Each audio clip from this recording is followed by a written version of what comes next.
જય માતાજી, જય શ્રી કૃષ્ણ, જય સ્વામિનારાયણ, જય સ્વામિનારાયણ.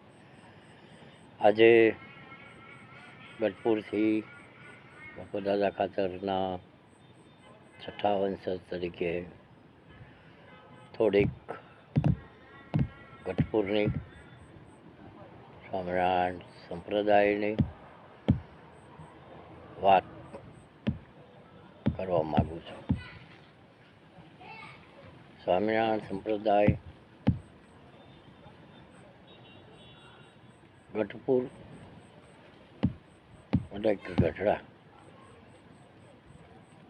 સ્થાપના કરનાર મારા પૂર્વજ દાના ખાચરની પાંચમી પેઢીએ ભક્તરાજ બાપુ દાદા ખાચર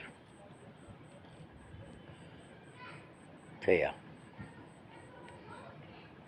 બાપુ દાદા ખાચરના પિતાશ્રી બાપુ એભલ ખાચરના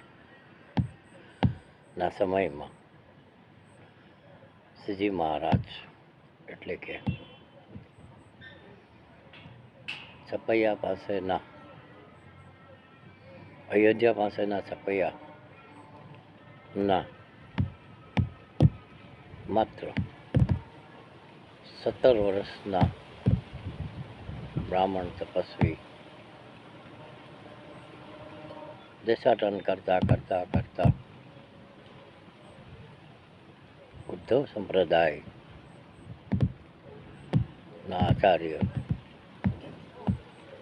રામાનંદ સ્વામીને ગુરુ ધારણ કરી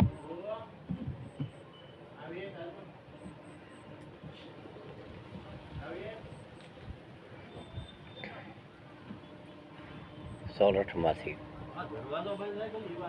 દેશાટન કરતા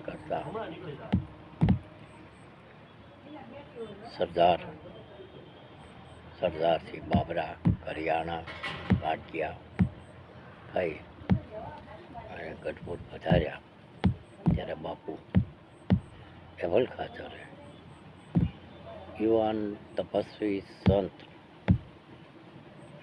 તરીકે શ્રીજી મહારાજ ને પોતાને ત્યાં રહેવા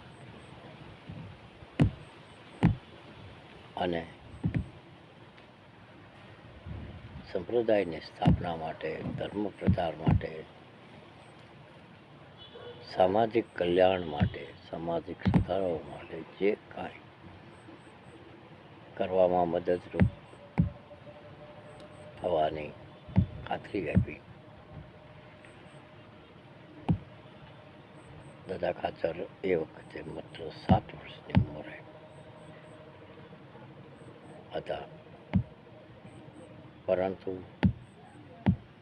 બાપુ એભલ ખાચરના પિતરાય ભાઈઓ બોટાદ, કારિયાણી, સાળંગપુર, લોહિયા, ચિંચાવદર સૌએ શ્રીજી મહારાજને ગઢપુર રોકાવા બાપુ એભલ ખાચર ને ત્યાં રોકાવા સમજાવ્યા. શ્રીજી મહારાજને પણ બાપુ એભલ ખાચર માં વિશ્વાસ અને સ્નેહ જોવા મળતા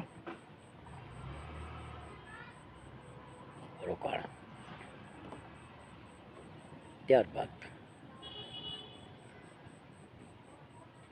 થોડા વર્ષોમાં બાપુ એભલ ખાચર નો સ્વર્ગવાસ થતા